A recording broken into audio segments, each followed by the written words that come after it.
Yo mga idol, kamusta? Sports Talk PH nga pala. Ang update kay Garcia, pag-usapan natin yan mga idol. Ngunit bago ang lahat ay huwag kakalimutang mag-subscribe at i-click ang notification bell button for more sports talk. So tila sunod-sunod nga po ang hindi magagandang balita at pangyayari ang dumadating sa knockout artist na si Ryan Garcia.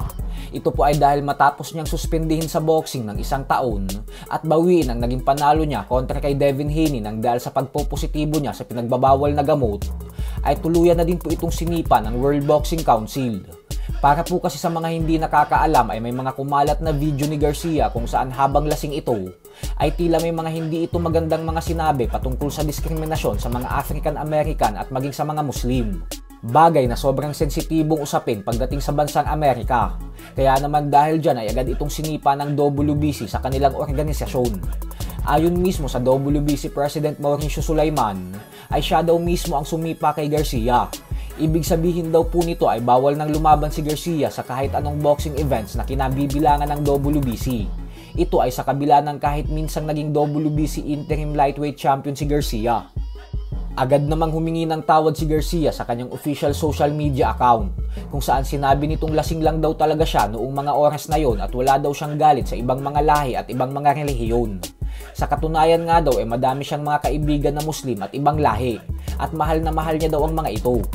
Dito din po ibinunyag ni Garcia na papasok na daw siya ngayon sa rehab gawa ng patuloy na pakikipaglaban niya sa mental health niya. Habang ang ama naman nito na si Henry Garcia ay bagamat dinepensahan niya ang kanyang anak at sinabing napakabuting bata ni Garcia, ay aminado po ito na nangangamba na din daw siya sa napapadalas na pag-inom ng alak ng kanyang anak. Kaya naman maliwanag daw na nagkakaproblema na ito pagdating sa alkohol.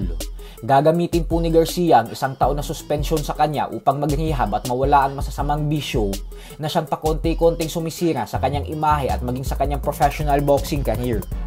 Sa kabilang banda naman mga idol ay naganap na din nga po kanina lamang ang official and final weigh-in para sa kauna-unahang world title defense ng current WBC Lightweight World Champion Shakur Stevenson kontra sa matibay na challenger na si Artem Harutyunyan. Tumimbang si Stevenson ng 134.1 pounds habang si Harutyunyan naman ay 134.8 pounds. At dahil parehong pasok ang kanilang mga timbang sa 135-pound limit ng lightweight division, kaya naman tuloy na ang kanilang sagupaan bukas. Sa final face-off ay kapansin-pansin na walang planong makipag-angasan ng challenger. Subalit si Stevenson po ay pinipilit talagang painitin ang laban upang bumenta man lang ito sa mga fans. Gawa ng halos wala talagang pumapansin sa laban na ito sa Amerika. Subalit bigo nga po si Stevenson sa plano niyang painitin ang face-off dahil tinawanan lang ito ni Harutyunyan at hindi na siya binigyan pa ng pansin.